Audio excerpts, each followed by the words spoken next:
यो उदाहरण एउटा दिन चाहन्छु। यो लिस्ट डेभलप कन्ट्रीबाट डेभलपिङ कन्ट्रीमा जाने अथवा डेभलपिङ कन्ट्रीबाट डेभलप कन्ट्रीमा जानेमा हाम्रै छिमेकी राष्ट्र चीन, चाइना चाहिँ अस्ति भर्खरै डेभलपिङबाट डेभलपमा गएको थियो, जबकि त्यो डेभलपमेन्टको पराकाष्ठा नागिसकेको देश हो त्यो।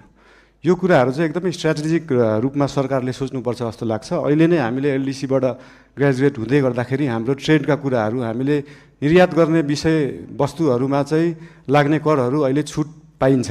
हामी चाहिँ निर्यातमुखी हुनुपर्छ। देशमा उत्पादन भएको चिजहरू चाहिँ विभिन्न राष्ट्रहरूमा हामीले एक्सपोर्ट गर्न पाऊँ भन्ने हिसाबले 2 वर्षलाई त्यसलाई टारेका हौँ। त्यसलाई अहिले आत्मविश्वास बढाउने भन्दा पनि देशलाई पैसा चाहिएको छ, पैसा बढाउनेतिर ध्यान गएको छ हाम्रो।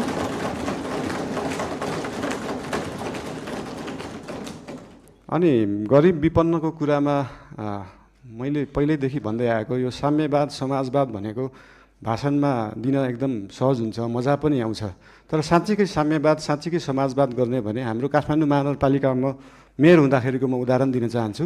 हामीले विपन्नलाई जुन प्राइभेट स्कुलमा 10% स्कलरसिप दिनुपर्छ, त्यसलाई इक्जाम लिएरै एकदमै मजाले लागू गरेका थियौँ। त्यहाँ चाहिँ विपन्नले एकदमै महँगा कलेजहरूमा पढ्न पाए। साँच्चीकै समाजवाद भने त्यो हो।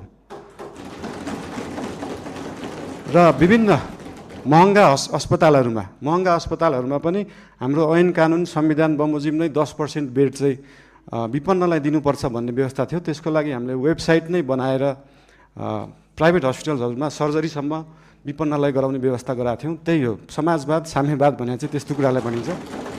र यही 10% विपन्नलाई दिनुपर्ने कुराहरू, शिक्षा र स्वास्थ्यका कुराहरू हामी देशैभरि लागू गर्न खोज्दैछौँ। यसको लागि विभिन्न जिल्लाहरूमा, विभिन्न स्थानीय निकायहरूमा यसको लागि हामी सहकार्य गर्दै जानेछौँ। संविधानमा लेख्न त लेखियो फ्री शिक्षा, फ्री स्वास्थ्य, तर सरकारको बजेट त्यो छ कि छैन भन्ने कुरा सोचिएन। त्यही भएर अहिलेको लागि हामीले सबैलाई नभएर विपन्न वर्गलाई, कम्तीमा विपन्न वर्गलाई चाहिँ फ्री शिक्षा, फ्री स्वास्थ्य दिनमा हाम्रो नेपाल सरकार र हाम्रो राष्ट्रिय स्वतन्त्र पार्टी त्यसमा चाहिँ एकदमै लागेको छ। धन्यवाद।